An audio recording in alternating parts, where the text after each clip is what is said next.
Good evening, everyone. Can I please have a motion and a second to reconvene the public meeting? Motion. Second. All in favor? Aye. Aye. Can we please stand for the Pledge of Allegiance, followed by a moment of silence for our servicemen and women? I pledge allegiance to the flag of the United States of America and to the republic for which it stands, one nation, under God, indivisible, with liberty and justice for all.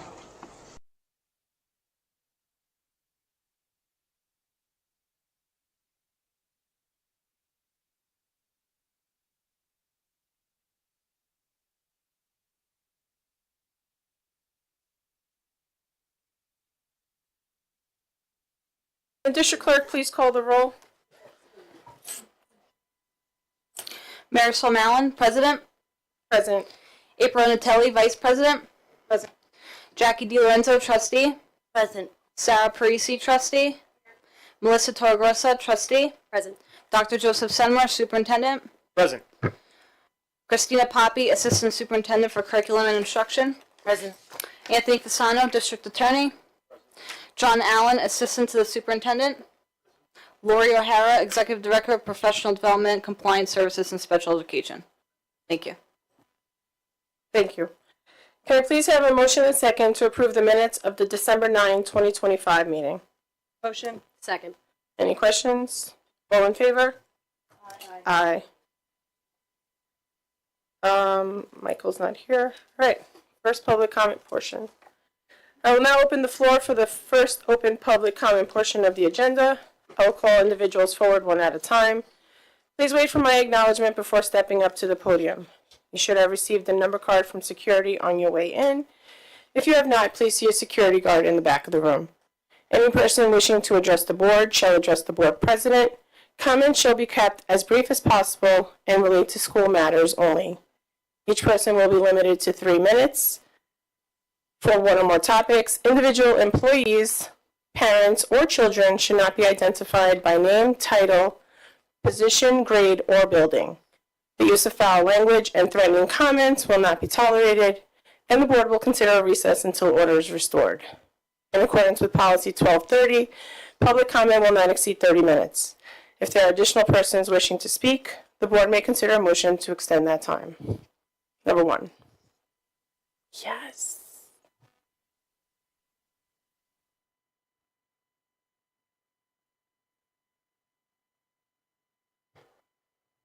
You guys all know why everybody's here, right? Because you guys are making a huge mistake. My name is Jacqueline Napolitano Ferno, for those who don't know who I am. I'm a former board trustee. I'm an alumni of this school district, embarrassed tonight for this. I'm a parent of children in this district.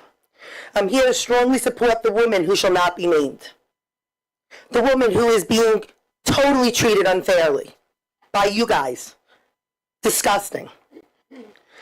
The core issue, this board's actions show clear hypocrisy. Favored administrators were granted tenure in the past for far less with way worse. Those same administrators walked out on a building. Their actions caused chaos and safety concerns, yet they were rewarded. I said yes to a tenure that I was against. However, there wasn't enough criteria to not tenure. So I did the fair thing. That's called doing your due diligence. 3 current board members, however, got up and spoke in support of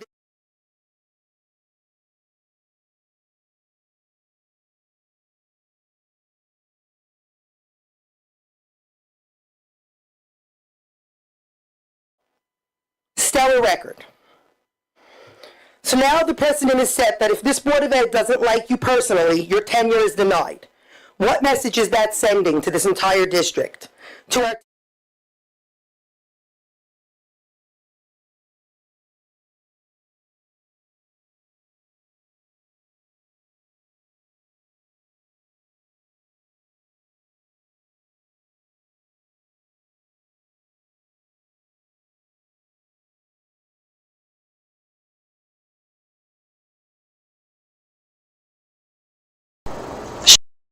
tenure because she is unliked by current board members.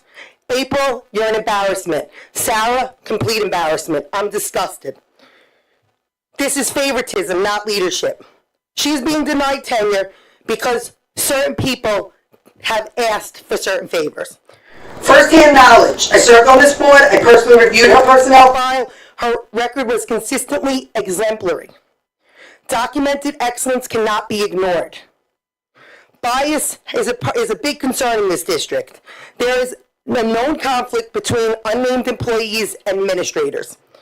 This conflict predates this board. Personal grudges cannot drive tenure decisions. Impact on this district. This decision is not for Connecticut. It damages morale. It erodes trust. It weakens staff and student safety. Student safety. This employee that's up for tenure helped implement the behavioral threat assessment process. This employee implements important mental health and safety procedures. This work protects students and staff. Strong backing from parents, staff, unions, administrators in this community. How dare you guys make this personal?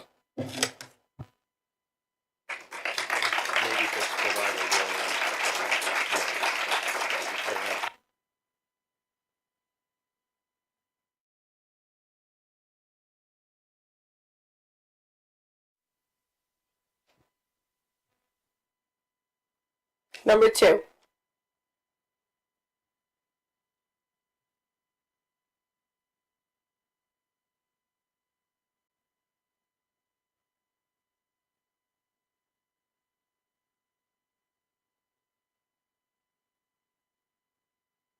I just need you to press the button on the mic. I just wanted to add then that with this type of thing going on, we can't expect to have good quality teachers coming in and wanting to be here. That's been the taste in this district for a while, that we tend to not follow through as far as tenure goes and things of that nature. And I don't know how we could expect to get the quality teachers that we have and that we want in the future if something as disheartening as this is going on. Unless this person has some horrible thing against her name, which I haven't heard of, I don't know, but I think we have to think twice before doing something like this for somebody who's been in the district for so long. It just sounds like it's not the right thing to do. So. Thank you. Number 3.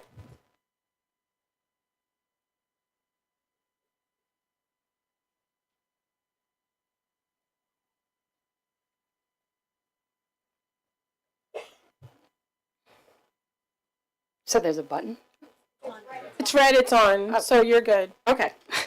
Good evening. My name is Paige. I am a very proud social worker of the Connecticut School District, and even more proud to serve the students at Sycamore Avenue Elementary. Every day, I teach students lessons about being good humans, about honesty, courage, and standing up for what is right, even at times when it may be uncomfortable.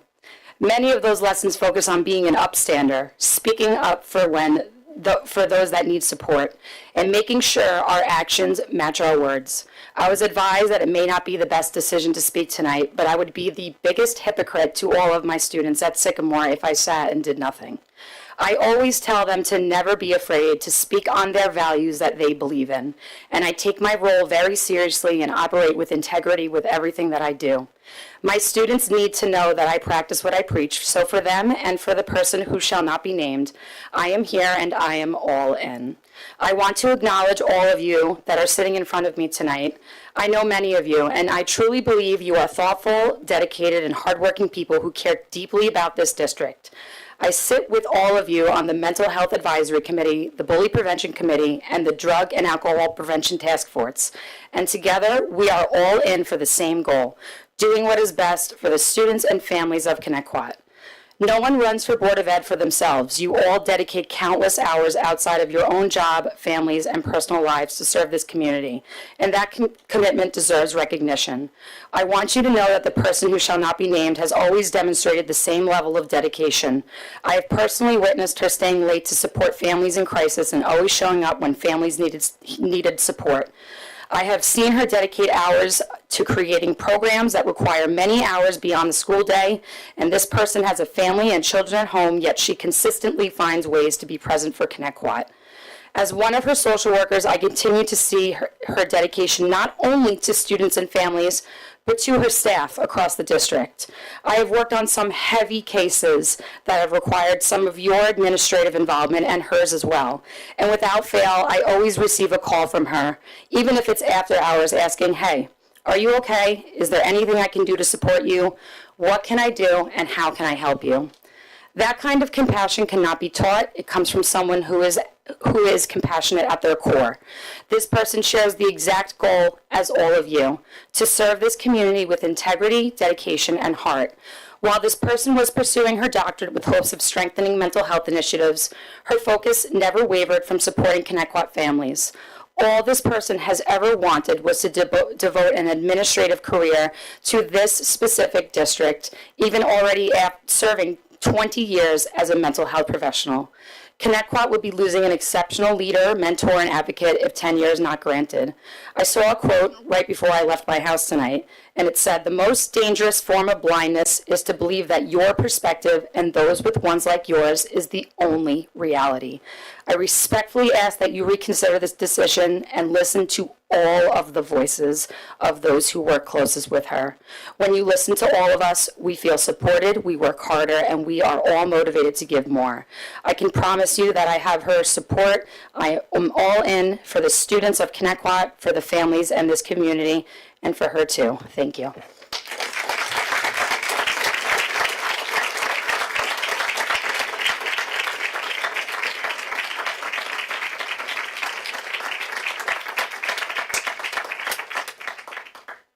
Thank you. Number 4. Hi, my name is Valerie Walters, and I'm a teacher at Duffield Elementary. I worked with this professional when she was a social worker there. She was a valued member of the faculty. She was always available for a child or staff member who needed assistance. She's one of the kindest and conscientious people that I know. She worked hard to receive her doctorate, and then she was hired and welcomed as an administrator.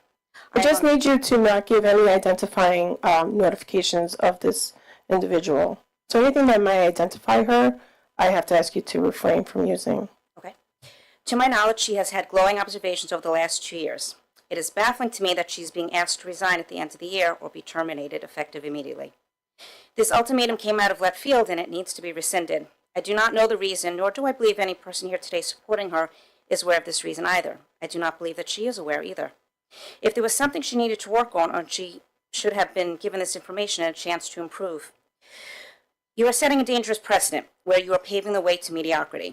Someone who has qualifications like this professional would never want to make themselves vulnerable and leave a tenured position after seeing the unprofessional manner in which she is being treated.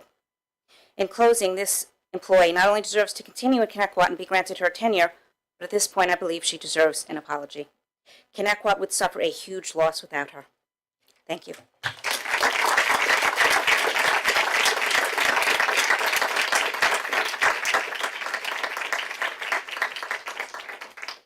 Thank you. Number 5.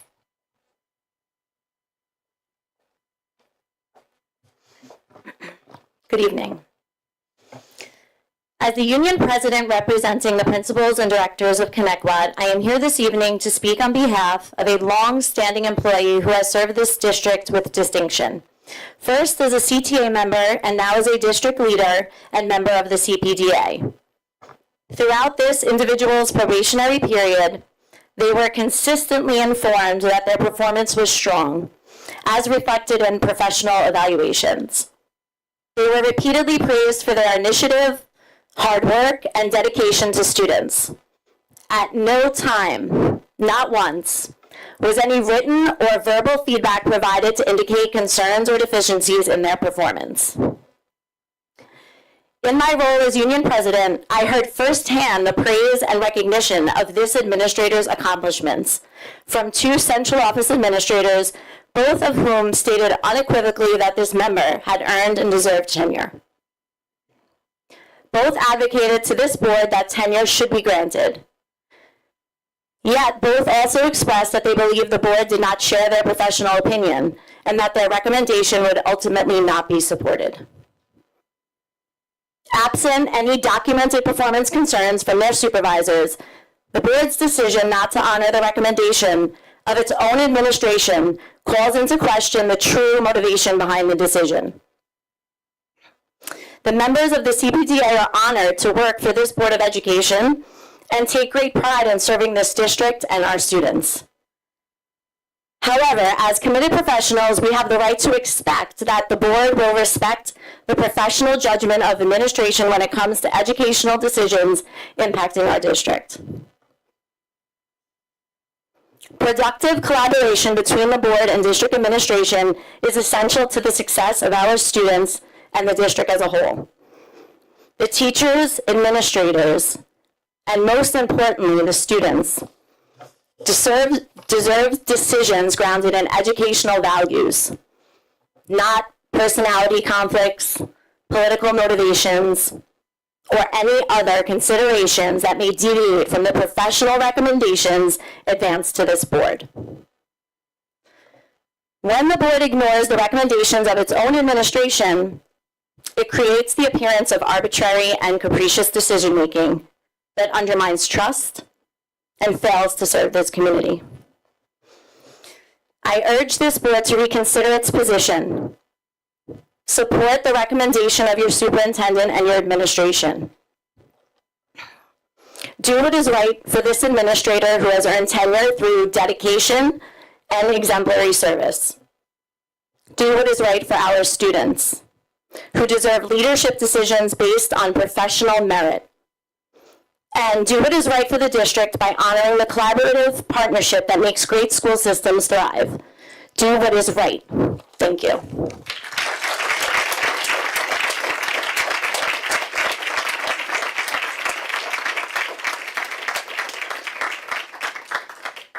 Thank you. Number 6.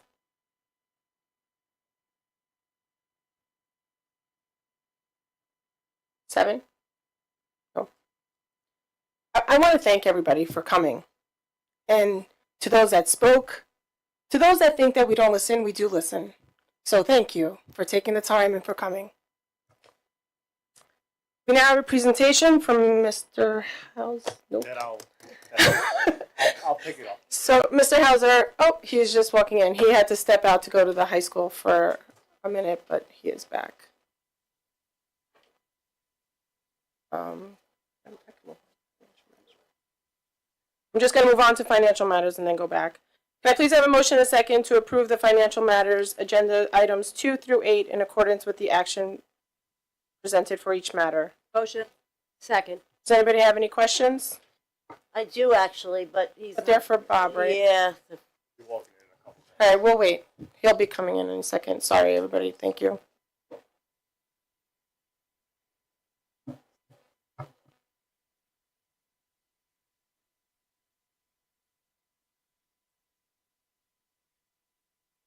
Can I call for a motion and a second to approve the instructional and non-instructional items as presented?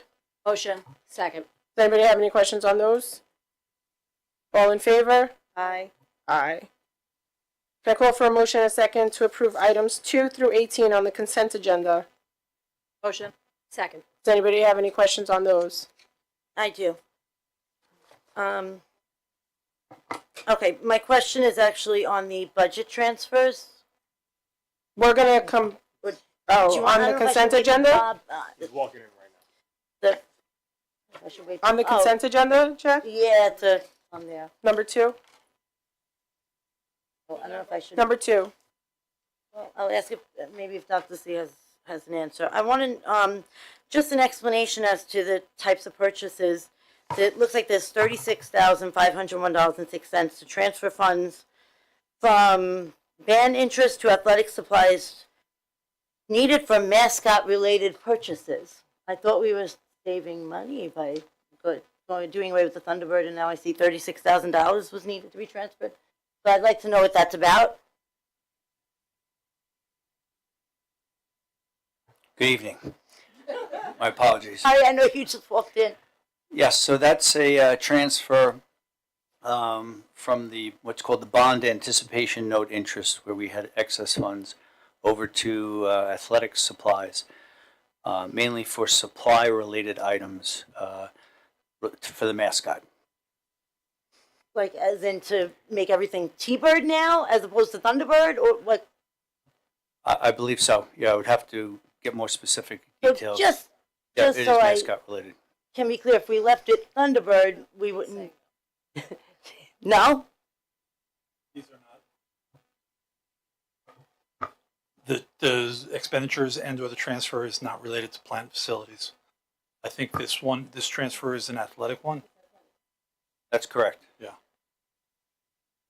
So I don't think it's about T-Bird to Thunderbird. It's that you need upgraded items within the athletic department. I think they're replacing uniforms that say Thunderbird to say T-Bird. Correct. Correct. $36,000 on that? Okay, I just want everybody to realize. Any other questions on the consent agenda? I would like that pulled because I would like to have a separate vote on that. Okay. Can I have a motion to approve items 3 to 18 on the consent agenda? Motion. Second. All in favor? Aye. Aye. Aye. Can I have a motion a second to approve item number 2, budget transfers on the consent agenda? Motion. Second. I'll do a roll call vote. Ms. Parisi? Ms. DiLorenzo? Absolutely not, based on that alone. Okay. Ms. Torregrosso? Yes. Ms. Anatelli? And I'm a yes. Okay, going back to the presentation, Mr. Hauser, are you ready, or shall I give you a little? Oh, I'm excited. I'm All ready. right, let's do it. I've been looking forward to this. So we have the presentation on the fiscal climate budget.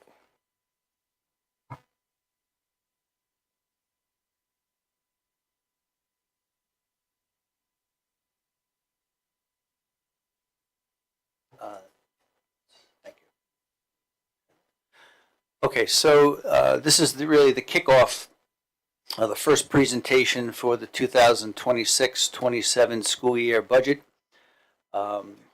Just to remind everyone, the school year operates on a July 1st to June 30th fiscal year, not a calendar year. So the first item I want to introduce is the actual budget calendar, so everyone can see roughly for the next 4 months how the budget process will work. And then we're going to talk about 4 other specific items that relate to the budget. Thanks.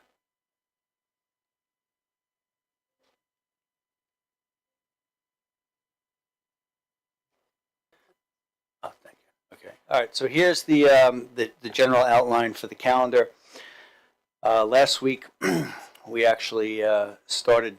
I'm sorry. This week, we started the budget guidelines development, which will be approved, reviewed, and approved at the next board meeting. This week, we started meeting with the individual school buildings, and then we'll carry on to the actual departments to review their budgets. Tonight, the 13th, like I said, is the actual fiscal climate budget presentation. And then I don't know if we necessarily need to go down each line, but you can see by date what's actually going to bring us to May 19th at the very bottom, which is the actual budget vote along with the school board election.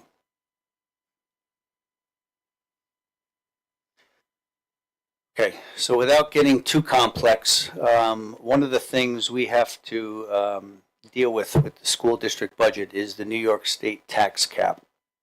So we are, I'll say 15 years plus into the actual cap that we've had to deal with each year. One of the items that we're waiting for is what's called the tax base growth factor. So each school district throughout New York State is assigned a tax-based growth factor, mainly based on the assessed values throughout the district. As you can see, some of the districts in Suffolk County have already been given their number.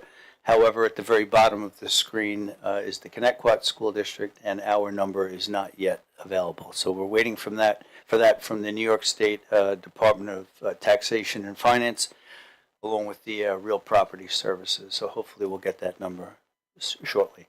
That number is one of the two numbers that we mainly use to help us calculate our maximum tax cap. The other number is the allowable growth levy, which is really pegged to the consumer price index, and that's another number that has not been released. So this is from the New York State Comptroller's Office, and for the most part, it just compares the rate of inflation versus what the actual allowable levy growth factor is. And that's the number I just mentioned. That's the consumer price index. So as you can see, mainly towards the right part of the screen, when you look at 2025, that second column to the left there, if you look up at the top, I'm just using this as an example. You can see that on average, the annual inflation rate was 3.3%. So that's, reflective of the average pool of goods, how much they've gone up. But the allowable levy growth factor is only 1.02. That's really their way of saying 2%. So prices are actually going up higher. Operating costs for a school district are actually going up higher than what we're allowed to actually increase the levy.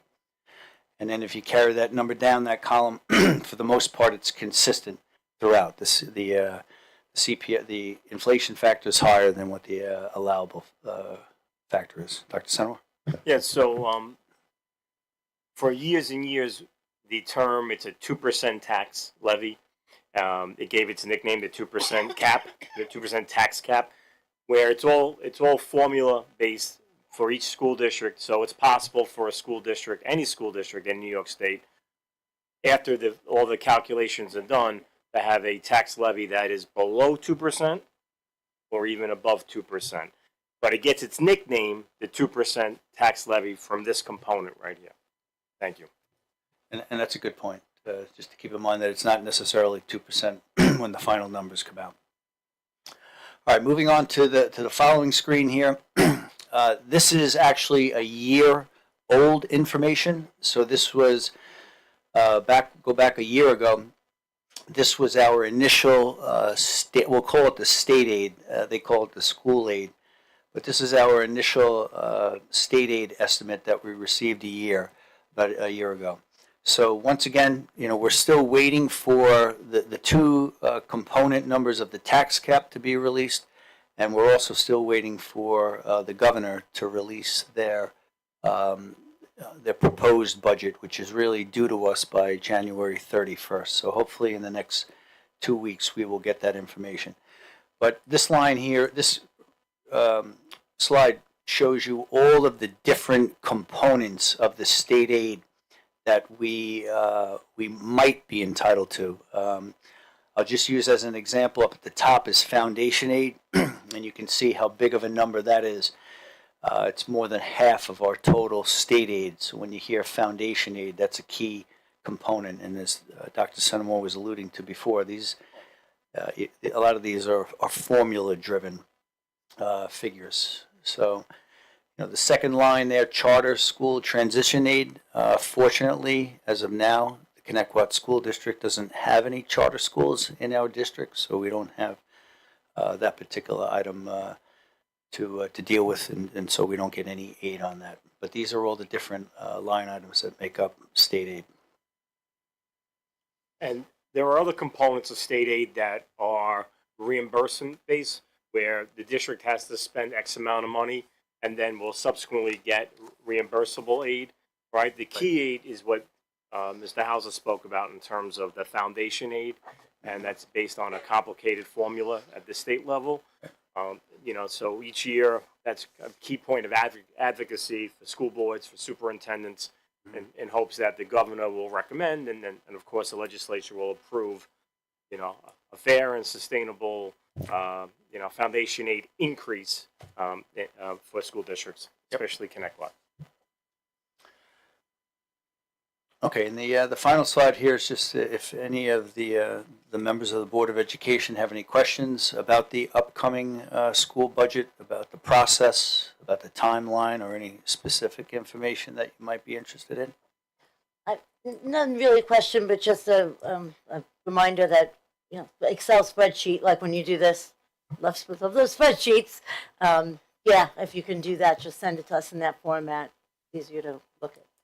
Thank you for refreshing my memory. Yes, we will do that. Thank you, Mr. Hauser.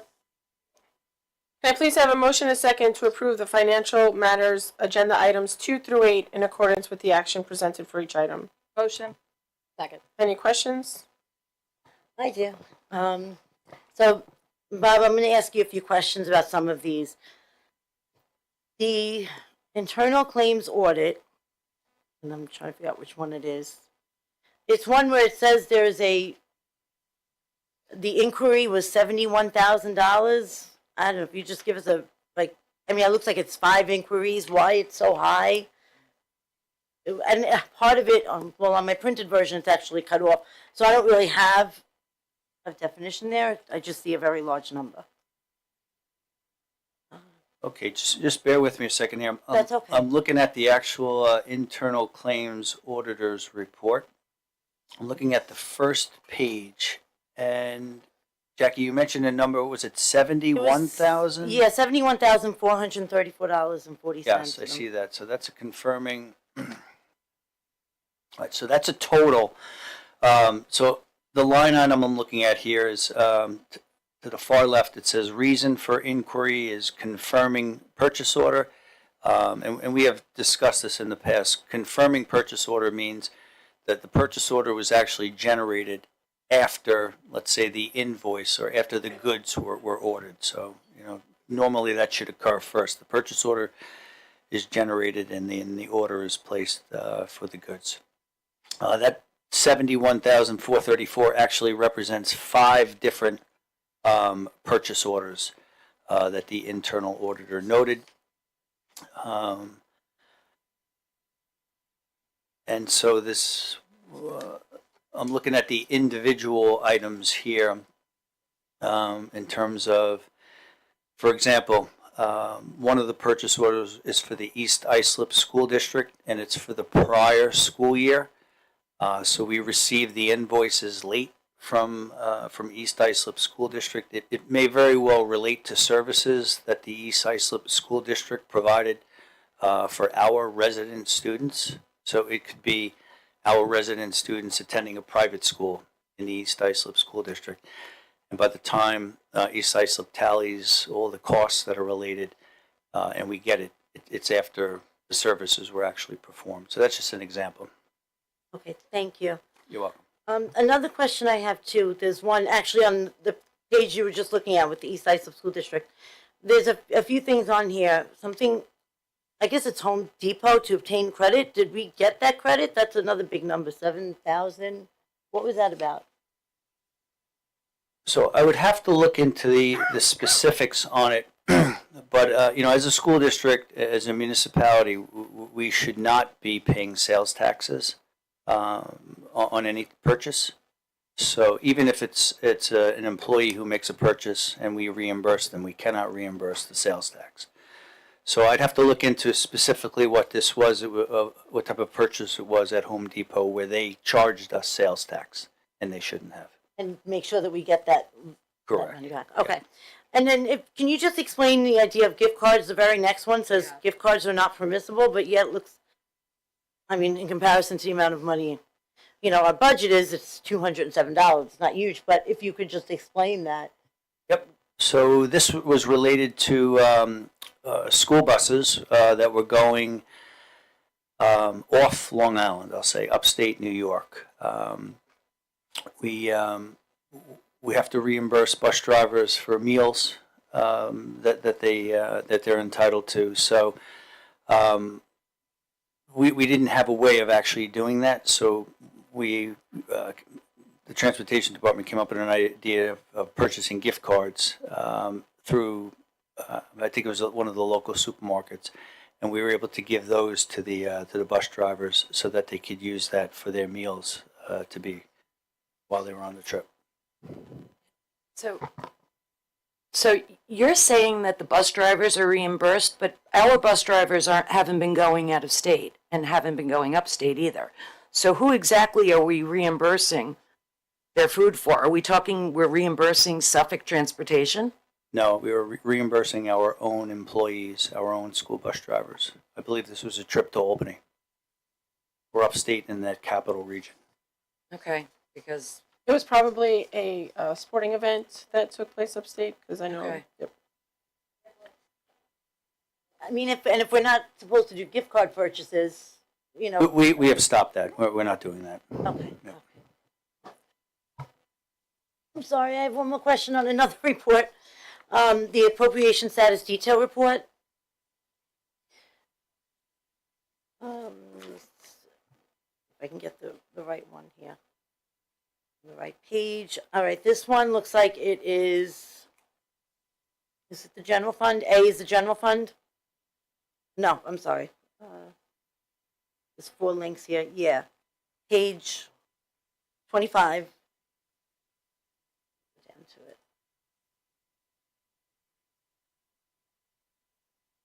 Okay. And I see a negative in the available for workers' compensation claims, negative 56,191. And we've encumbered over $1 million, so there's still like $1 million that has to go out. We not have it? Like, I'm trying to figure out why there's a negative there. Yeah, so a few things to keep in mind with workers' comp. We are self-insured, okay? So we don't have necessarily a policy. I believe it's up to $600,000. So the first $600,000 of any workers' comp claim, we actually pay that dollar for dollar. So this particular line item where you're seeing that negative 56,191 that's in the available column, these represent claims that we have paid or are encumbered. We expect them to be paid. So we'll probably be seeing a transfer, like a budget transfer, coming over to cover that particular code. This is something that was, I mean, of course, if the budget line doesn't have the money in it, but in the past, like, is it because this year there's more that we didn't expect? Or like, has our budget line been, have we been able to remain within budget for this particular line item? That it seems to be, we're only halfway through the school year and we're already the negative there, have to transfer. But what we typically do is, you see there's $1.4 million that was budgeted. There's the budget line, the adjusted budget line. We actually create the purchase order in that amount, the $1.4 million. So we may not necessarily use it all when the school year ends. So we've only incurred $402,000 through November. So it doesn't necessarily mean that we're short. It just means that between the purchase order that was created and the amount of money that we've actually expended, it's causing a negative in that account. So I doubt we'll even come close to that $1.4 million based on past history and current claims.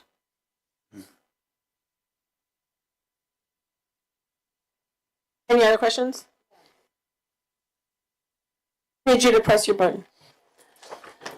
So I'm looking at some of these numbers and I'm a little confused about them. Appropriation status detail report by function. There's one that's personal assistant and superintendent, INST. I don't know what that is, but it's $510,000. What page is it on? What page is it on? It's the second page on the Connect With CSD, appropriation status detail report. So the second page, it's under legal. Oh, yes. Right, yeah. Someone explain that to me? Are you looking at that line I that am. says personnel assistant soup, Yep. INST? Yeah. Yep. So that would be the,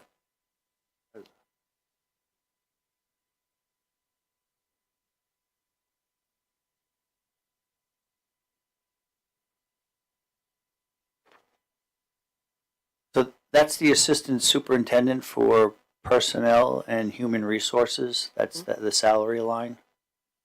That particular person. He falls under legal? Like, I'm just. Sorry, legal would be it's a little deceiving how you read the headings versus what the titles, the subtitles are. So when you see the word legal in bold, it's actually the 4 items above it. It is, it's the bold is actually like a summary of what's above it. So legal is the legal arbitration negotiations, Right, so, retainer. So, right, so Yes. it's expensed 88, this doesn't even make sense. So if we're talking about a salary line, then that would be $215,961, but then there's expensed 88,913. What does that mean? That's how much we have paid that particular employee from July 1 through November 30th. So it's a breakdown of the original number, which would Correct. be Yep. what was budgeted, which would be 215,000. Correct. Okay.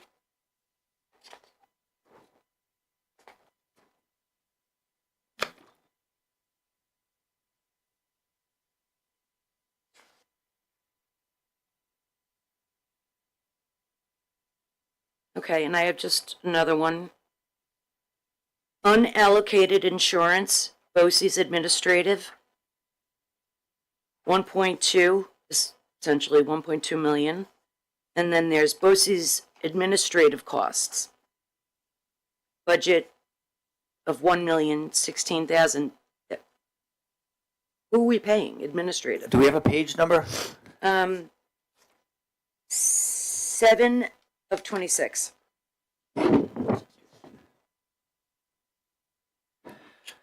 So every district that belongs to BOCES, and Connecticut has belonged to BOCES many years before I came here, we are assessed an administrative fee, as well as BOCES assesses the district a rental fee for all the properties. So all the component districts that belong to BOCES are assessed an administrative fee as well as a component rental fee.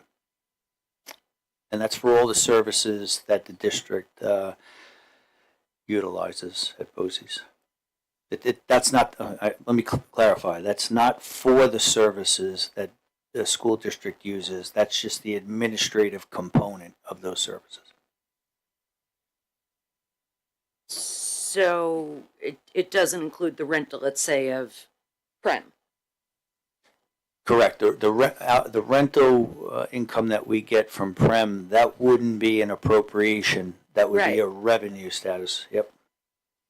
So we're allocating $1 million plus for BOCES administrative costs? Correct. Okay.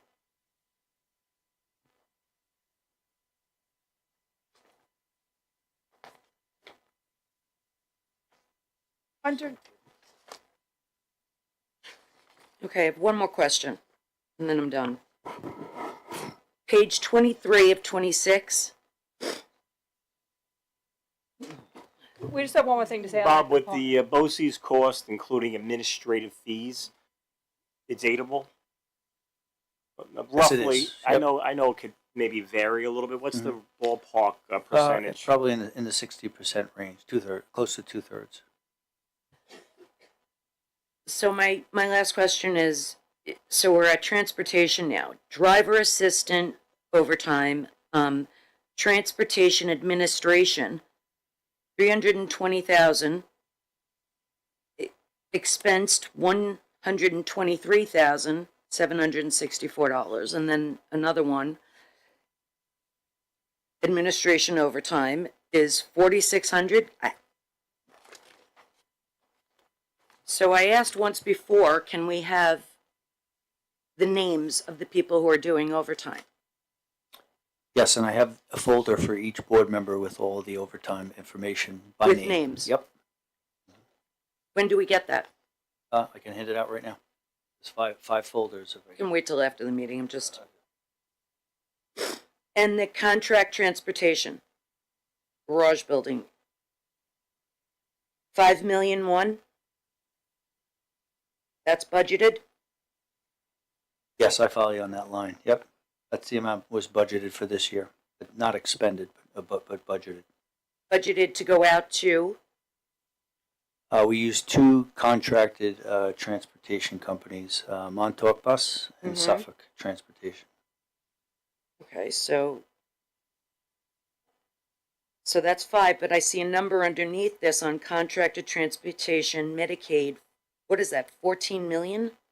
129,000? That's the total of the codes above it. Okay, It's the district transportation Medicaid code 5510, that 8,897,000, and then the 5,102,465 below it. okay. All right.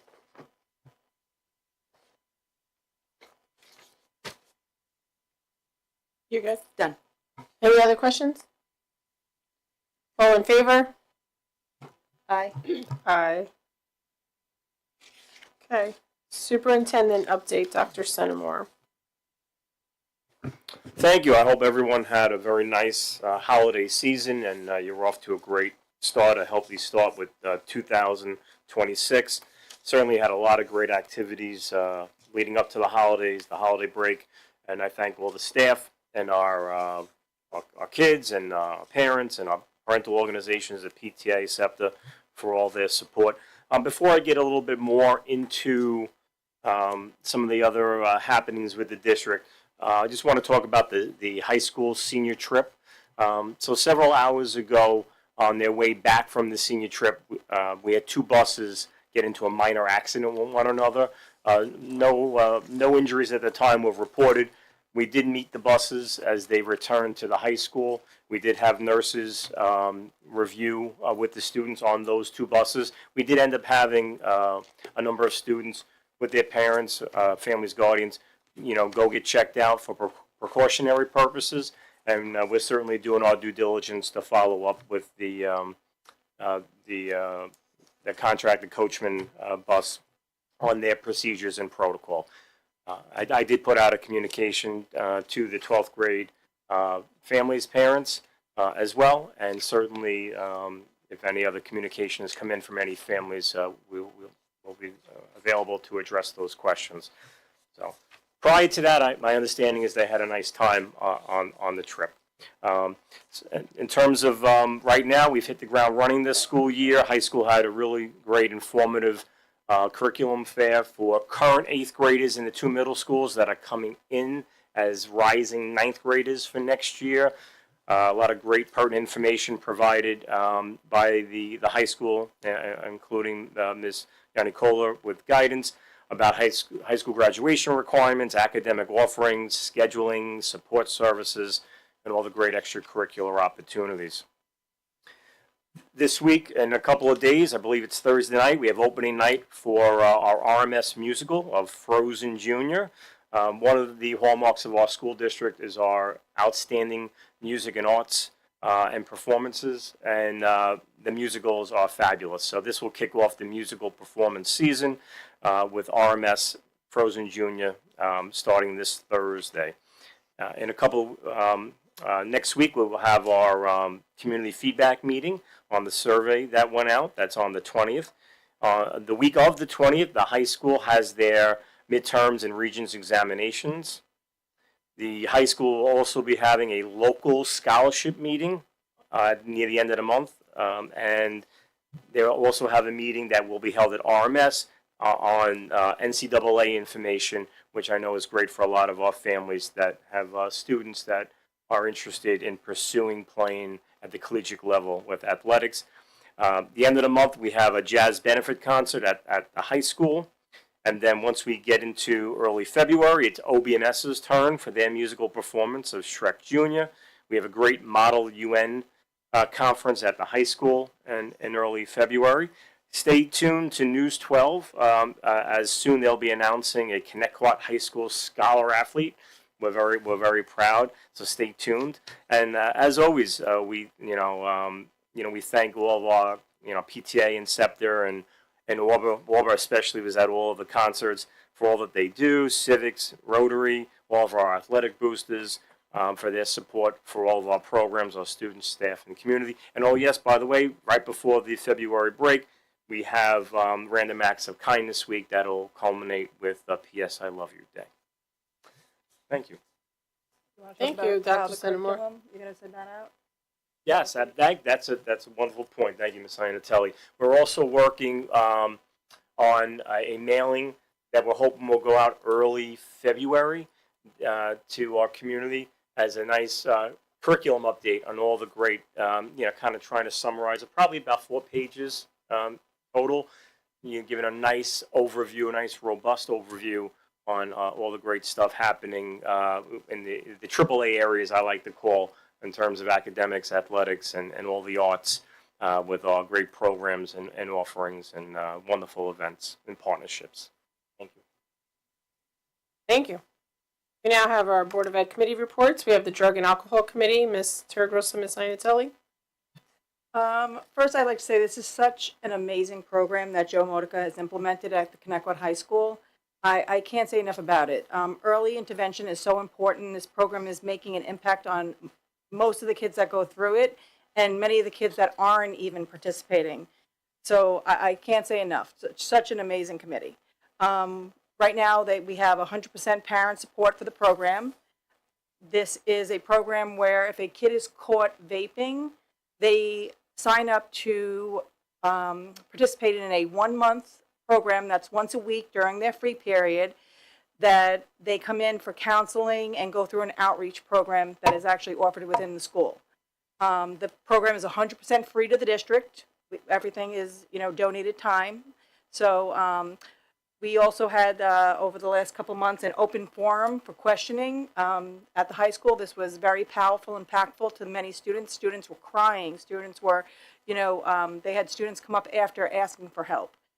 We actually have 2 students who have voluntarily asked to be part of the program for vaping without even being caught. So they weren't even caught, and they're asking if they can participate. I mean, that's just amazing.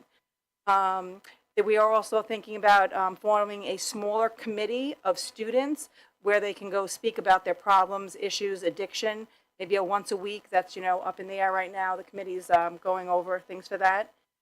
There's also going to be a supporting peer questionnaire that the committee is right now creating, going over. And Melissa, you had more information on that? Yeah, the peer-to-peer conversation would be not even just if the student themselves is having concerns, if they had somebody in their life who maybe had a substance use concern or mental health, whatever, just something that's a little bit less, it's not therapy, right? So it's not putting them in group therapy and facilitated, it's giving them support among their peers, but there was still some ideas within it to work out. We wanted to make sure that, everybody understood there would be no trouble if you wanted to come. Nobody's going to get in trouble if you want to come talk about it. This isn't like an information grab. This is really just for support. So I think we're working on how we were going to make sure parents knew, if anything, if there was going to be an interest in involvement, how we can make sure that they understood that this was for them, not for the school to try to find things out in a secretive way. So, but it was all a lot of really good ideas. And I know in the committee everyone broke off into smaller breakout groups, and everybody's kind of just forming all different potential initiatives really to address the really important area. But I will say, again, the assemblies that they had, I went to them and saw them, and it was very powerful, and I'm hoping that we can have more like that, so it's a lot more relatable for students. Thank you. The Disability Committee, Ms. Iannatelli, Ms. DiLorenzo. Sure, yeah, I'll go first. So one of the things that we, actually the big part of it is the event that we have, the fair that we're going to have, and I believe the date we decided was May 14th. May 14th, I'm sorry, May 14th, that we decided to do this, and it's really fantastic because, I don't know if you've gone before, It's during a unified basketball game, which is just incredible. The kids are absolutely amazing. They do a halftime performance. They sign the Pledge of Allegiance. So we've been working on that particular event with different raffles that we're going to be giving away. Well, that people can, buy raffle tickets for. So that's a very big part of it. And we recently did we had a t-shirt contest. We had 2 students win. I mean, all the artwork was actually incredible. It was kind of hard to choose, but we did come up with some winners. So the t-shirts were designed, and they are, I believe the link probably went out today. It was a QR code to purchase t-shirt. All that will go towards SEPTA. So it's really, it's been a great committee. We're working with a lot of wonderful people to put all this together and to collaborate. So thank you. I know you run that committee, so thank you very much. So Apon, what you want to add?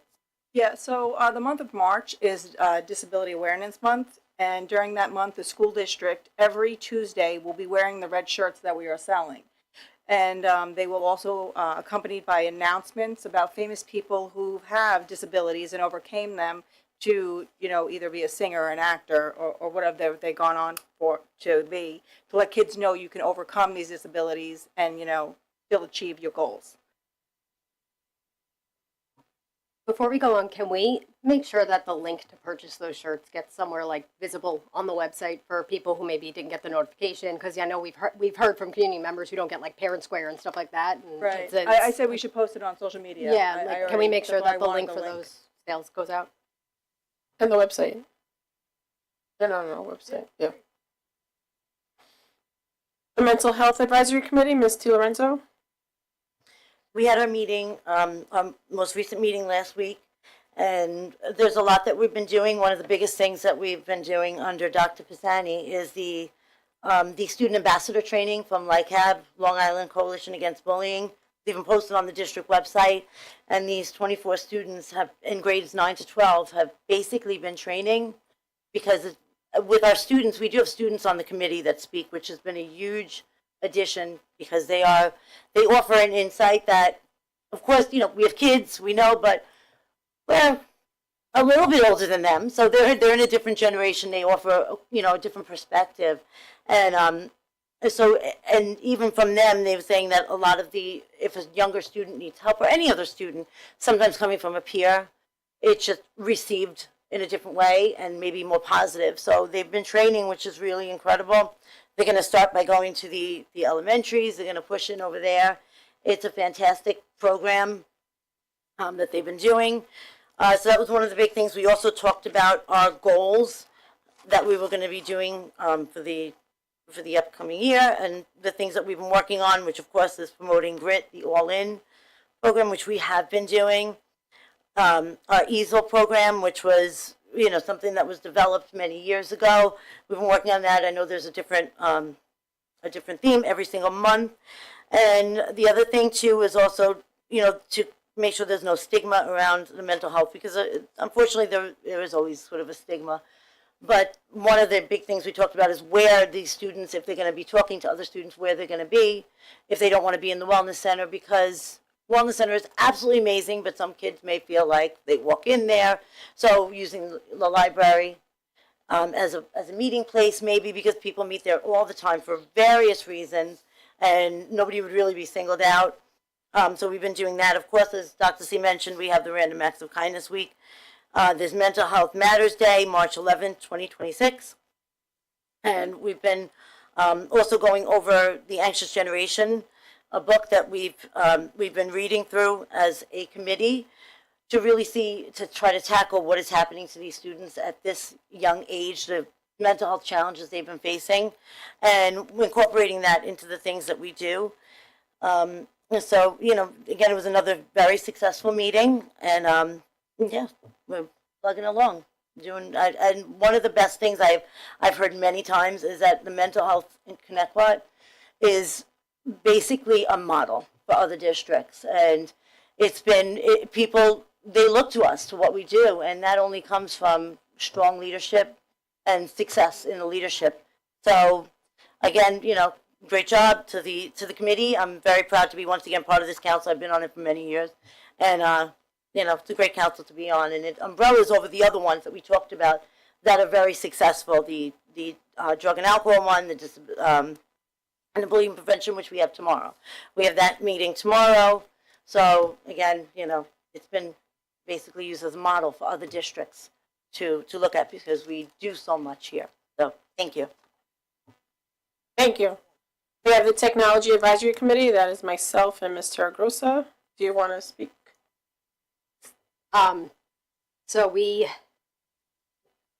saw a really awesome presentation about something called Magic School, which was it was really fun to, it was interactive in case anyone was wondering, but it is really going to help with especially younger students in learning. AI is here, it's not going anywhere. How to use it safely, and it has really impressive, I don't want to use the words restrictions, but restrictions that the educator has control of it. It's not just, we got to try to ask it all sorts of things, and it redirects you. It will not just give you the answer, like you can't throw that thing off. It won't just like hand feed you like sources and stuff. It'll tell you how to correctly research, but it will not just hand you the answers. So that was fun. It can flag to any like concerning things like that. So that was like my favorite part. We got to pretend to chat with like historical figures who are no longer here. It's cool. And we also, I believe it was a 5-year plan. We got to go over for the technology, which included some things like improving the Wi-Fi. Among other things, like they hear our concerns with cell phone service when there's not Wi-Fi. That is a little bit more complicated than trying to improve Wi-Fi access. But it was all very, very cool plans. Upgrading the Chromebooks to, it was The new. Chromebooks had to be upgraded every 5 years. So that is, as soon as a child is 5 years into the Chromebook, they have to be replaced. And I know that they were looking at, in this replacement round, making sure that it had the right capacity to run the programs that we would like them to use, right? So like instead of giving them a Chromebook that actually just can't handle what it needs to, that was part of it. And just to piggyback off the Wi-Fi issue, they're aware that on some of the athletic fields there is no Wi-Fi, like all the way up at the baseball fields and or like near the football field. So they're working on trying to make sure that there's reception there. It's part of their 5-year plan. So not tomorrow, guys. Like, do not say we said it. I don't know when, but it's happening. It's happening. Sometime. But I think that was most of. Yeah, the AI for me was really cool. It was really cool, and it's great that our district is thinking forward, right? So because it's here, the kids are using ChatGPT, so this is a great way to introduce it. It goes from K through 12, however, it is more impressive at the K through 6, if you will, because it introduces the kids to AI and how to use it safely and how to use it responsibly, if you will. So they had different rooms. They had an English room, they had a science room, they had a math room, they had a general room, and the teacher can make it to what she's teaching at the time or he's teaching at the time so that it's more interactive to the lesson at hand, and the student could be like, oh, I was reading, The Great Gatsby, can you tell me about whatever? And then it'll help them or guide them on how to answer their question. So that was amazing. All right. So now we have Board of Ed topics. We have district updates from Ms. Iannatelli. I actually don't have them today, so sorry. There are no updates for the district. Well, Joe gave them, so Yes. we are good. But I do want to remind the community that next Tuesday we will be having our board goals meeting, so we welcome everybody to come and participate and take part in that. All right, we're up to the second public comment. Does anybody want to speak?